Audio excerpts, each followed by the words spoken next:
Εξομολογήστε το Κύριο διαγραφός, αλληλούια, ότι στον αιώνα το έλεος αυτού, αλληλούια. Any other questions, ladies and gentlemen? About anything, any aspect of Christianity, history, culture, politics? Go on. I have like 3 or 4. Is that okay? If you come here, Okay. go on. So I'm an ex-Christian. The first question I have Yeah. is why would I? My understanding is that to become a Christian, you Yeah. require some amount of faith. Yeah. And from my perspective as an atheist or someone who's non-religious, Yeah. it seems like multiple religious people, Yep. you have contradictory conclusions. Yes. Both use faith to get to those conclusions. Yep. So why would I ever use faith? How could I? Okay. So faith, I think you kind of misunderstand faith. Faith is not epistemology. Or rather, faith is a kind of epistemology. Or rather, no, let me rephrase that. Faith is an action based upon what you know. But it's not epistemology. And you're describing faith as epistemology. It's absolutely true. Lots of different religions teach lots of different things. They can't all be right. And this is why the idea of relativism is a bad idea, which atheism leads to relativism. There's a straight line between atheism and relativism. And an ideology that is self-contradictory can't be true. So therefore, something has to be true, and it's about what is true. Faith is about what we do with the knowledge that we have. It's more akin to you describing, it's more akin to you getting married, really. Do you hope to get married? Right. Will you base that marriage on insufficient, incomplete information? Are you sure? Do you know what will happen in 20 years' time in your marriage? I don't. No. So what you're going to do is you're going to base your decision on what you know, right? And you're going to say, I feel I know enough to step forward in faith to build a now long-term relationship. But you journey forward in faith. You're assuming that this person you're going to marry 20 years forward is still going to be a person you want to be married to. And that's what faith is. Can I respond? Yeah, of course. You used the word insufficient. I disagree that if I marry someone that have insufficient evidence. No, so maybe let me take that term back because I don't want to get caught up on it. I'm happy to say sufficient in terms of making a decision, but it isn't knowing the future. Yes. You traverse the future by faith in a marriage because you assume that this person's not going to cheat on you. You assume that she's not going to rob you. You assume that she's going to be all the things that she said she's going to be. Do you get what I'm saying? I do. The issue with that is I believe that I would have some sort of, I believe I will have information just by looking at previous behavior. Yes. That's information. It's not really an assumption. And we Christians have the same. Okay. We have the same because we see God's relation to Israel. We see the life, death, and resurrection of Jesus Christ. We see the fulfillment of prophecies of the church. We see those promises that God gave thousands of years ago becoming true in both Jesus Christ and in the church's life. So we have the testimony of history, just like you're claiming. So we have what you're talking about. Okay, so we'll keep on going with the marriage analogy. Yeah. I believe it's entirely possible that after I get married, that I'm wrong. Yes. Based on the information I have. Yes. That we don't, with religion, you don't have that. You have certainty. Right, so then the question is not about whether we're operating by faith, because we both agree that we are. The question is, are we putting our faith in someone that is faithful? Now, you might get that wrong with a woman or a man, but putting your faith in the God of Israel, in Yahweh, in the God revealed through Jesus Christ, you're putting your faith in someone who will never fail to keep his promises. You will never fail to accomplish his work. And so that your argument actually is about who we're putting faith in. And I'm saying that God has testified through his actions with Israel and testified through his actions with the Messiah Jesus Christ, and testified through the course of the church's history through time, that he is faithful to accomplish his promises. So I guess in summary you're saying the reason that you can trust that it's okay to have faith in the Christian Yes. is because of prophecies that have been fulfilled. That is one of the things I'm saying, yes. The other question, I asked you before about hell, and you said it's an unpleasant. Yeah. I would agree with you. And personally, if there is a God, I would like to be in heaven with God. Yes. Yes. Why did God make me if he knows, obviously, because God is omniscient? Why would God make me knowing that I'm going to go to an unpleasant place? Well, don't talk yourself into a corner. You can become a Christian today, and then you will be saved. So don't back yourself out of something, right? God creates you because he loves you, and he wants you to know and love him and freely choose him, right? So he knows that in the creation of a free, what's your name, sorry? Javon. In the creation of a free Javon, there is an opportunity for you to reject him. But he has to allow you to do that, because if he didn't allow you to do that, you wouldn't be free. That's part of the reason why, for God's hiddenness. If God just made himself demonstrably present to everyone, you wouldn't have a free choice. So you couldn't freely enter into a loving relationship. Because for us as Christians, we believe that God wants you to love him and enjoy him. But love requires freedom. And freedom means that you can't be compelled to believe in him and to follow him. And if God is true and forces his existence on everybody, then that freedom is taken away. You just got to believe, and you will just follow him because you've got no choice, because you know he exists. The only way you can reject him is because there's a possibility he might not exist. He has to create that possibility epistemologically to allow you to have freedom, so that you can freely, lovingly choose to enter in relationship with him.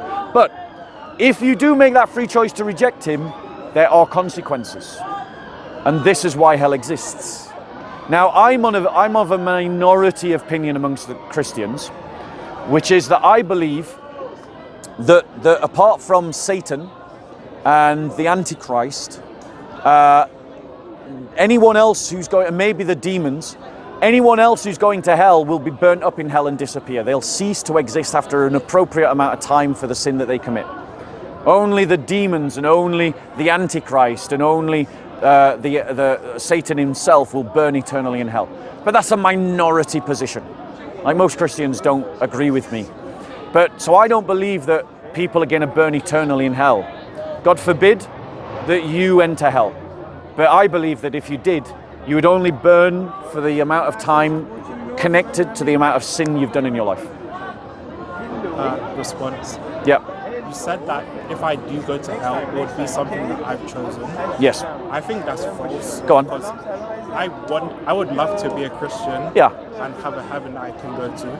I literally became an atheist because I was trying to strengthen my Christianity. Yeah. So when I'm trying to be a Christian and it doesn't work, how can we really say that I'm freely choosing to go to hell? And even if you don't want to pick me, for example, we can both probably agree that there are people who legitimately didn't know about the gospel. Yeah. So with regards to people that didn't know, those people will be judged by whatever truth they know. They're not going to be judged by whether they know the gospel.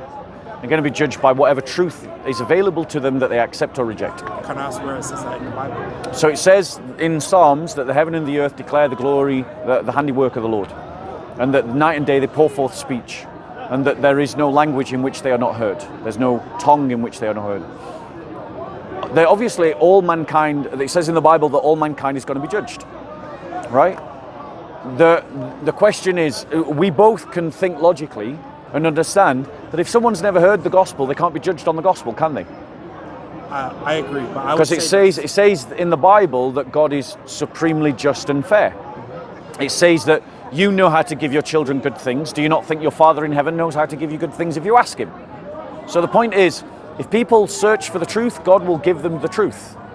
But if the truth that they have access to is not the gospel, they're not going to be judged on the gospel. It's just logical. From the premises, the conclusion follows.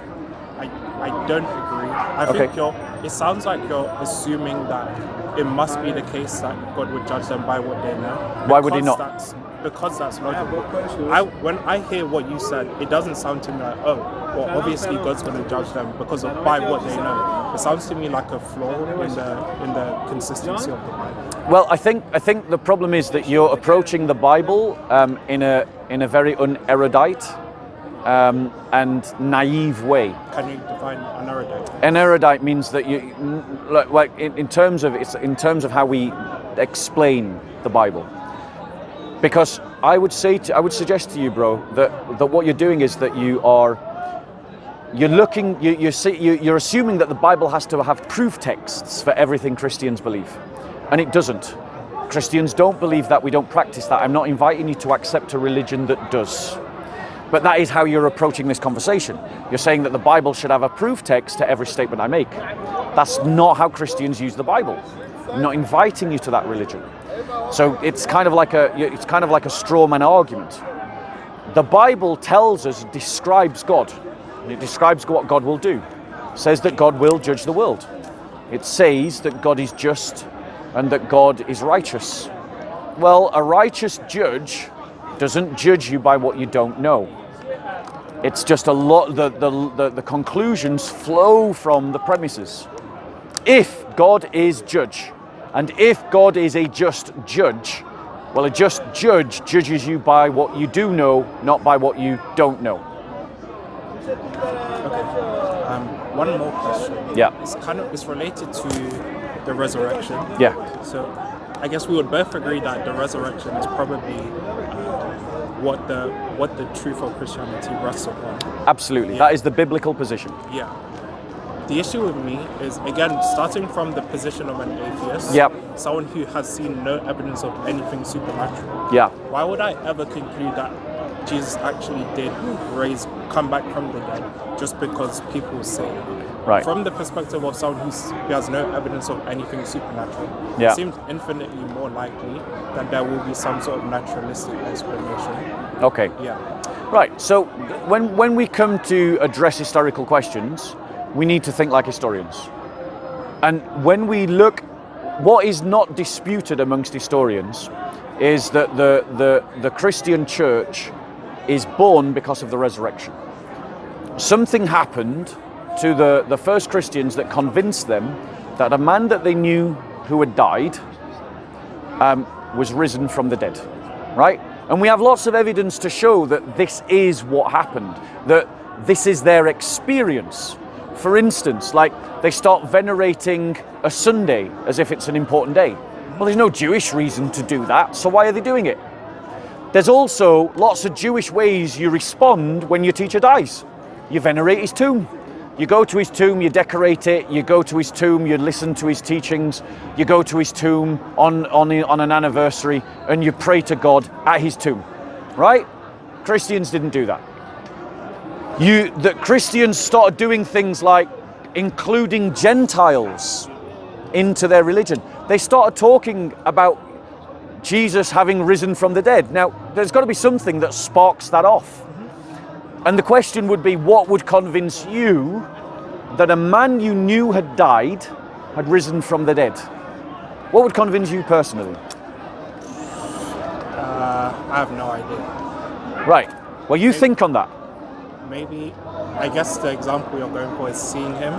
Well, I'm asking you. You're giving me your answer. Okay, if he came back and told me something that only he would know, that I know that only he would know. So only that would convince you that a man who you knew had died had risen from the dead? No, that's just one example. No, I'm asking you, what would convince you that a man you knew had died had risen from the dead? If I saw him and You got it. No, there you go. There's more. If I saw him. You can't just see someone. For example, hypothetically, this doesn't apply in the case for Jesus. Yeah. But it's possible there's a twin. So there's a whole film based on his premise. Yep. Yeah, someone dies. Are you talking about Monty Python's Life of Brian? No. Right. Okay.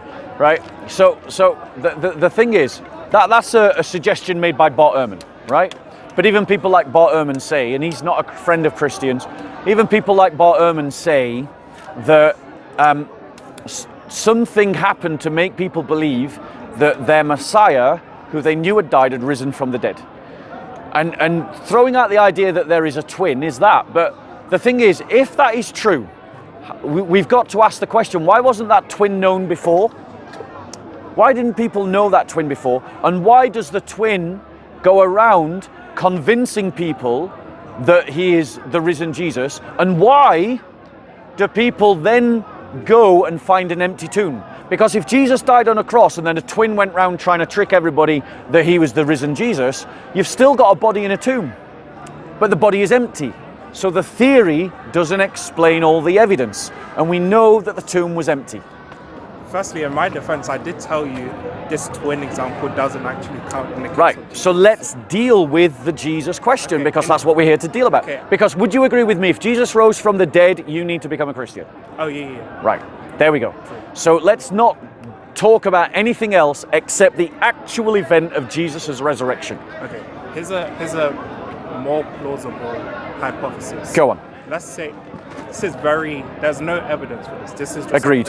Internally consistent. Yeah. So, go on. Okay, Jesus, the idea of Jesus, I would say, he's a good person to follow. Yeah. All of the turn the other cheek stuff. Yep.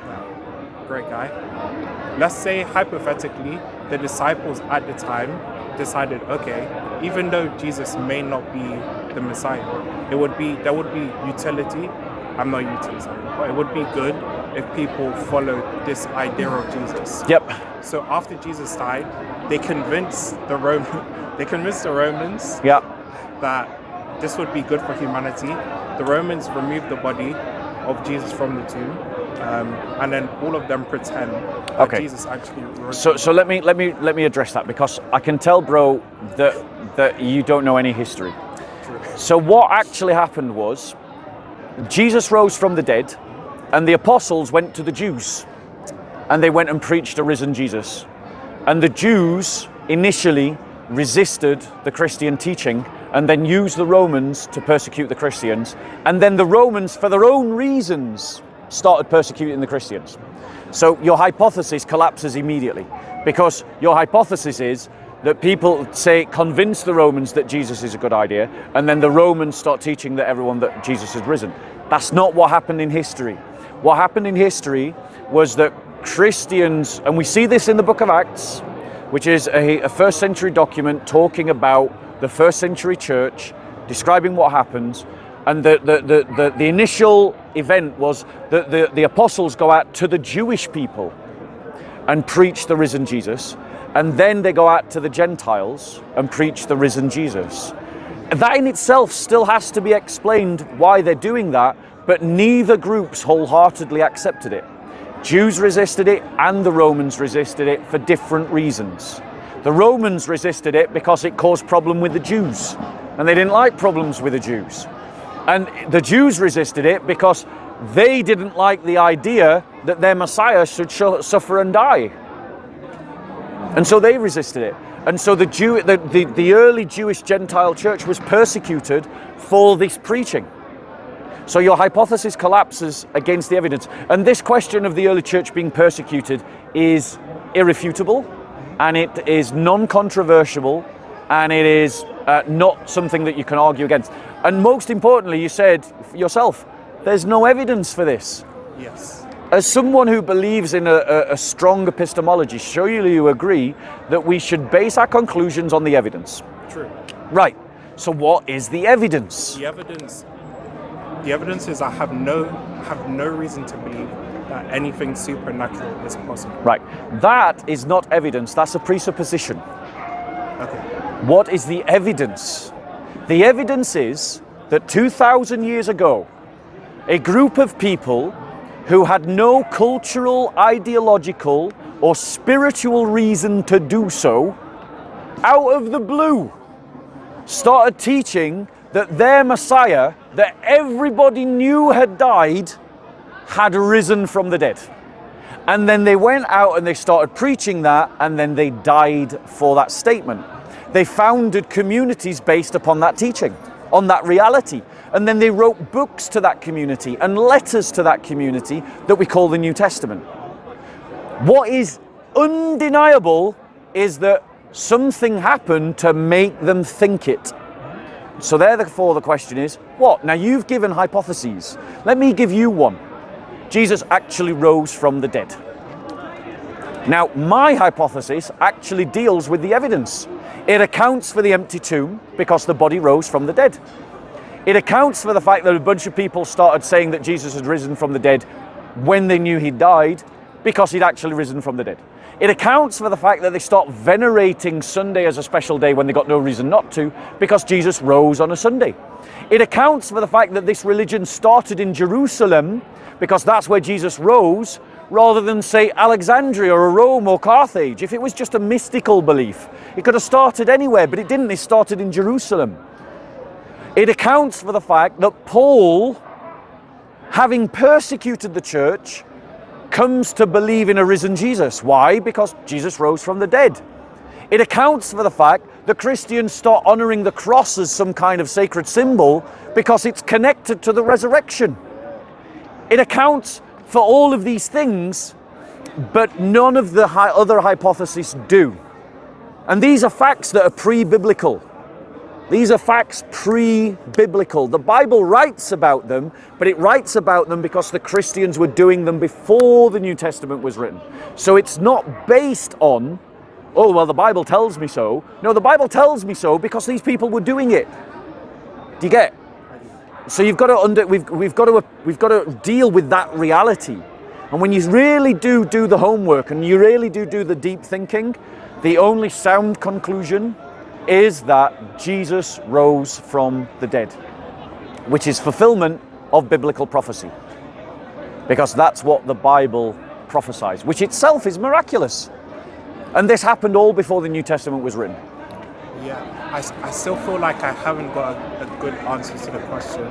Great. You've said that. I have.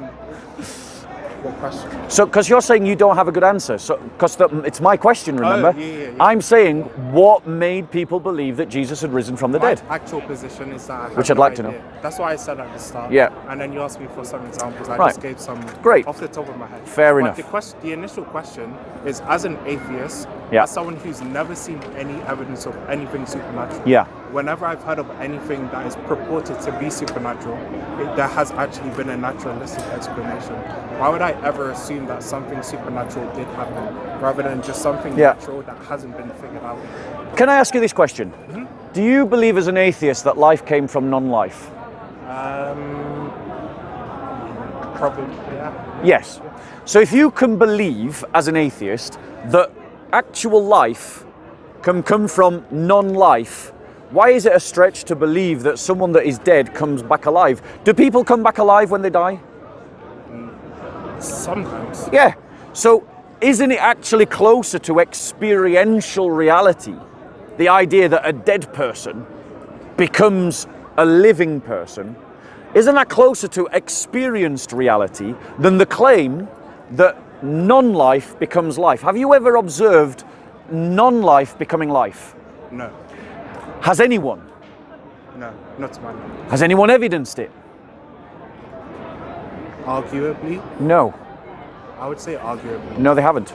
Give me what's the evidence? Here's the argument that you... No. They give an argument. Okay. They give a presupposition. They give a theory. Okay. But no one has demonstrated that you can jump from chemicals to life. Okay. No one has done that. So my question to you is, why do you believe in something to which there is no evidence?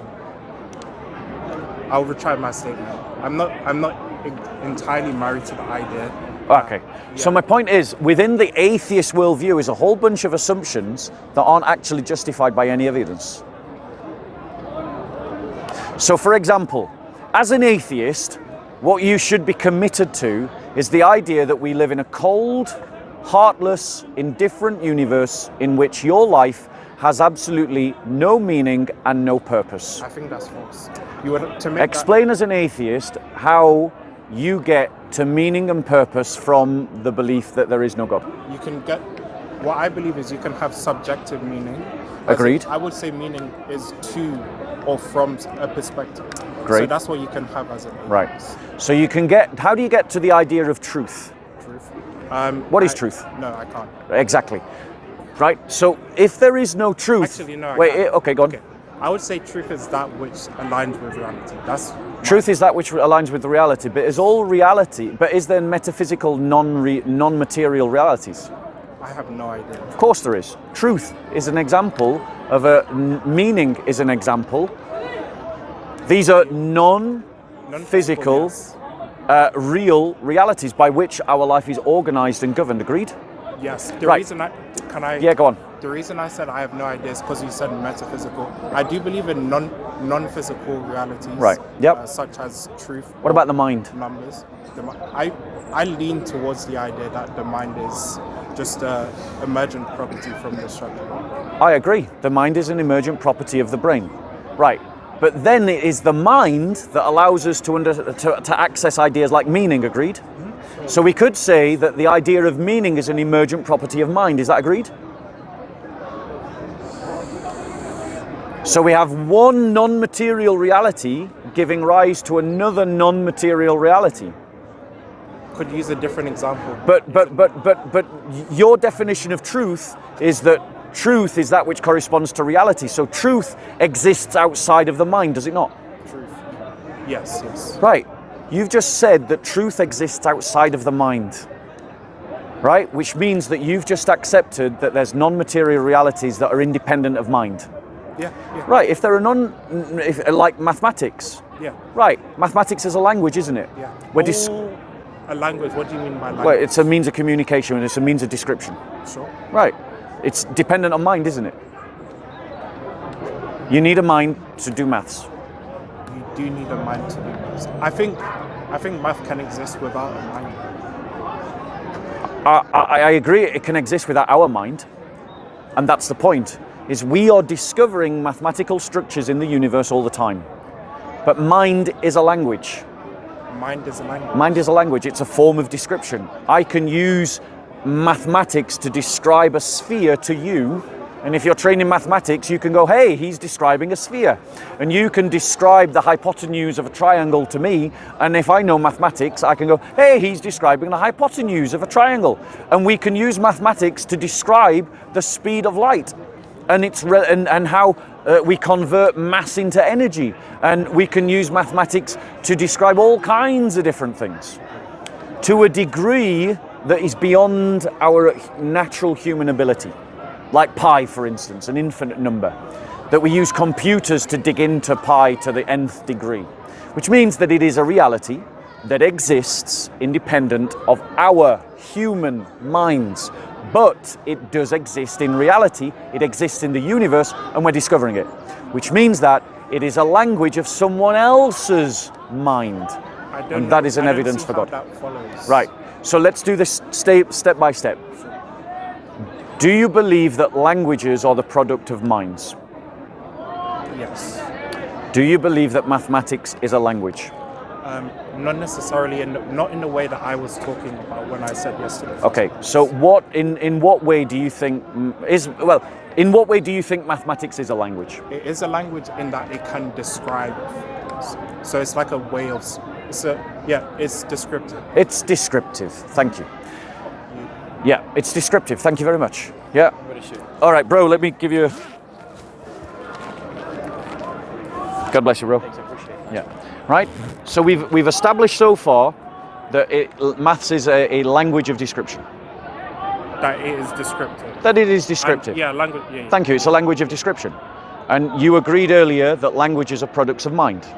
Can I define languages? Yeah, go on. Define term language. I would say a language is a means of communication developed by humans to communicate information with each other. Agreed. And is mathematics a language used by humans to communicate concepts and realities in the world? It is, but I didn't say used by, I said developed by.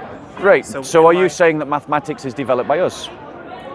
No. I lean towards something, I think it's called Platonism, but I think that mathematics can physically exist. So my point is to you, bro, is that if you are accepting There's actually a Platonist who became a Christian in this park for exactly the reasons that we're just talking about. He was like you. He believed numbers existed independent of mind. They existed in a Platonic sense, which sounds like your position. Yeah. But the point is, bro, you've now got enough grounds to believe in God, evidential grounds. Because if mathematics is a language of description, which we both say it is, and if it is independent of human minds, which we both say it is, then it must be the product of another mind. And that other mind we call God. And so therefore, we have good groundings to believe in God. Because in the Bible it says that the heavens and the earth pour forth speech. Night and day they speak. That there isn't a nation or a people that do not hear them. Well, what's he talking about? He's talking about the heavens and he's talking about the earth. He's talking about the material world. And when we study the universe, we study it and use maths. The Greeks were doing it long before Christianity. That's how they got the circumference of the earth. That's how they got the idea that the earth was being revolved around by the moon, right? They use mathematics to do all of that, right? So in other words, they were engaging in a dialogue with nature, a dialogue that the Bible testifies is there, that is speaking of our Creator. And for this reason, you have good grounds to believe in God's existence. Can we go back a little bit? Yes. So earlier, I said that the spoken language, that version of language, I used the words it's developed by humans. Yes. As in, it necessarily comes from humans. But the logic of your position is that humans are using another language. Because your position is that numbers exist platonically, and human beings are using that Platonic language to describe nature. Am I being fair? That's right. I'm not being unfair. That's completely right. So that means then it's someone else's language. It doesn't have to be someone else's language, because I gave you two different versions of language. Well, I fundamentally think that your definition of language that wants to caveat mathematics off to being something separate and different is a flawed definition. It's a definition by convenience. You're making a definition of language mathematically to suit your desire not to believe in God. Could you give me your definition? My definition of language is that language is a means of communication between minds.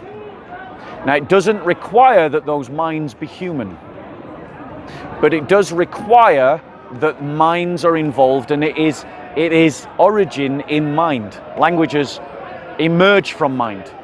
But I'm not committed to the idea that only human minds exist. So I believe that mathematics, which is clearly a descriptive language, is the product of another mind, the mind of God. Okay, I'm gonna look into that argument. Fair enough. Right, brother, I want to give you a gift. Bear with us. Have you got a Bible, bro? I do. You do? Right, hold on then. Bear with me. No, not that one. Ugh. That was a nice, calm proposition. Yes. Well done, man. That's how it's supposed to be. I've had a lot of discussions with Christians and Muslims on the street. Right. And most of them don't have as good responses as you. So that's why I came. Thanks. Well, I want to give you the Richard Dawkins fictional world. Have a read of that, because it deals with the problems of an atheistic worldview, right? And my encouragement to you is get your Bible, read it, and then just come back to me with your questions and we'll talk some more. Yeah? Yeah. All right. See you. Look after yourself.